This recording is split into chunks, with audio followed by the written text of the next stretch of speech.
নমস্কার বন্ধুরা, সবাই কেমন আছেন? আমার বাগান ঘরের আরেকটি নতুন ব্লগে সবাইকে স্বাগত জানাই। আজ উত্থান একাদশী, আর আজ আমি এসেছি কৃষ্ণ মন্দিরে। এই মন্দিরটিতে আমার 3 বার আসা হলো। আর এই মন্দিরটিতে আজ এসেছিলাম যাতে একাদশীর ভোগটা পাই আমি। তো বন্ধুরা, এই মন্দিরে একাদশীটা আগামীকাল হবে। তো যাই হোক, প্রভুর দর্শন করলাম, পুজো দিলাম, আর এই মন্দির আমি দেখছিলাম আর ভাবলাম আমার বন্ধুদের এই মন্দিরের একটা রহস্য কাহিনী আছে, ওটা বলি। তাই আপনাদের সাথে ওই আজ রহস্য কাহিনীটা শেয়ার করছি। তো কাহিনীটা এটাই হলো যে এই মন্দিরটা একটা নিম গাছকে কেন্দ্র করে হয়েছে। নিম গাছটি এই নিম গাছের ডালে বহুদিন আগেই হবে হয়তো, আমাদেরও শোনা কথা, 2টি ছেলে বসেছিল। তো ওই নিম গাছের গোড়া দিয়ে একটি বুড়িমা পাকা কলা নিয়ে হাট যাচ্ছিল। আর ওই ছেলে 2টি বলল যে, বুড়িমা আমাদেরকে পাকা কলা দাও। কিন্তু বুড়িমা রেগে গেল, বলল, হাট যাওয়ার পথে তোরা বাধা দিয়ে দিলি। বকাবকি করে হাটে চলে গেল। আর হাটে গিয়ে বুড়িমা কলা নিয়ে দুপুর পর্যন্ত বসেছিল। বুড়িমার কলা তো নেওয়া দূরের কথা, কেউ বুড়িমার কলার দামও জিজ্ঞাসা করলো না। তো তখন বুড়িমার একটু মনটা কেমন হলো যে বাচ্চাদেরকে হয়তো কলা দিলেই ভালো হতো, না দিয়ে ভুল করেছি।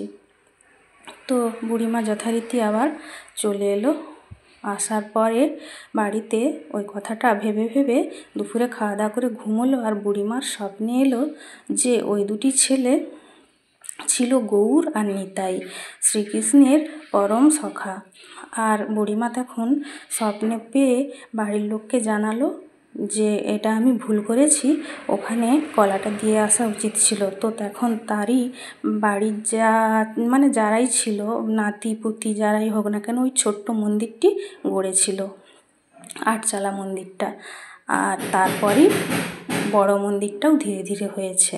তো এটাই ছিল ওই মন্দিরের রহস্য বন্ধুরা। আর তারপর এলাম এই মন্দিরটিতে। এটাও একটা কৃষ্ণ মন্দির, রাধা কৃষ্ণর মন্দির।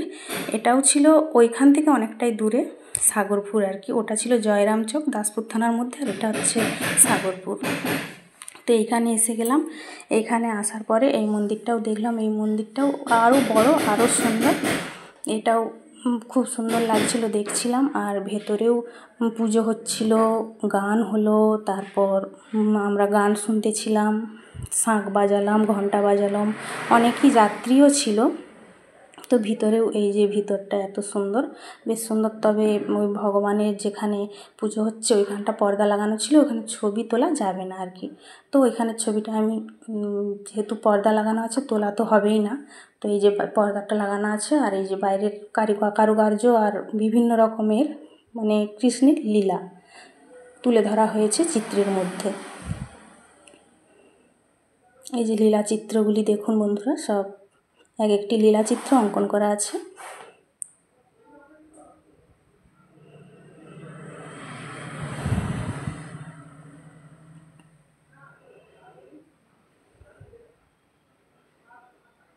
মন্দিরের চারপাশেই লীলাচিত্র অঙ্কন করা আছে। এই যে যেখানে কৃষ্ণের জন্ম হয়েছিল কারাগারের মধ্যে, তারপরে এই যে জল পেরিয়ে নিয়ে যাচ্ছিল, সাপ জলটা আটকে ছিল, কুমিরের মুখ থেকে বন্ধুদের বাঁচিয়েছিল।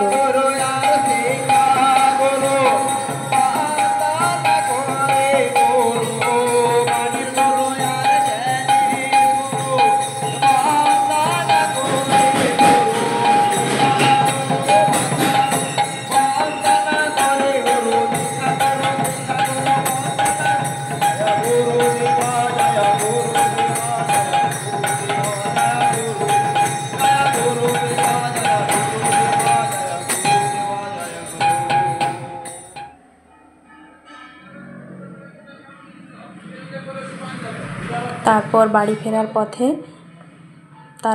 একটি ভাতের হোটেল থেকে খাবার নিয়ে বাড়ি এলাম। যেহেতু ঘরে তো বাচ্চারা রয়েছে, সবজি ভাত নিয়ে বাড়ি এলাম। ভাত আর আলু পটলের সবজি ছিল, আর একটা পোস্ত আর ডাল। তো বন্ধুরা, আমি তো মন্দিরে প্রসাদ, এই মন্দিরটাতে প্রসাদ পেয়েছি আমি, তাই ওদের জন্য খাবার নিয়ে বাড়ি চলে এলাম। আর আমাদের গ্রামে যেটা হচ্ছিল নগর পরিক্রমা, ওটার সাথেও একটু যোগ দিলাম সন্ধ্যেবেলা। তো ওই দিনটা সারাদিন ঠাকুরের নাম গান ও বিভিন্ন রকম কাজেই আমি ব্যস্ত ছিলাম। তো ওই নগর পরিক্রমাতেও একটু যোগ দিয়ে দিলাম।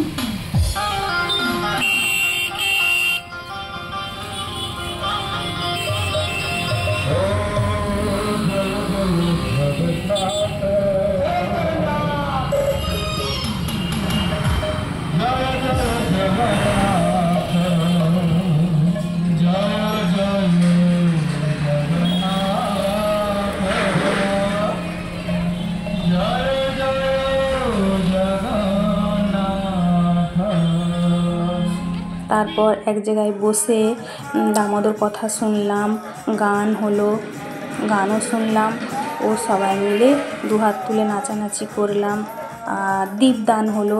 সব কিছুর মধ্যে সন্ধ্যেটাও ভীষণ ভালো কাটলো।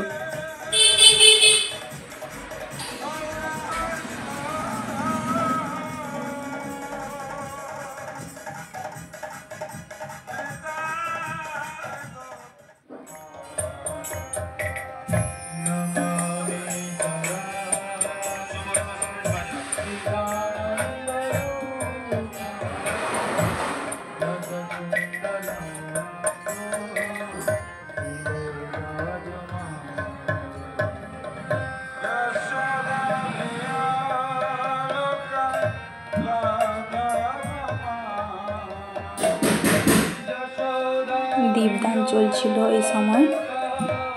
আমাদের হাতেও প্রতিটি মানে ভক্তর হাতে একটি করে দীপ ছিল।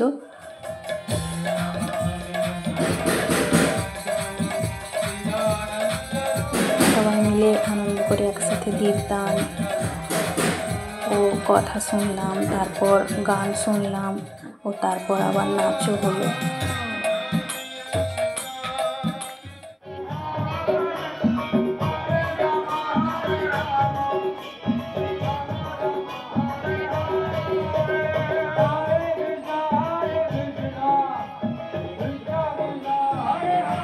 তো দিনটি খুবই ভালো কাটালাম বন্ধুরা, খুবই মজা করে।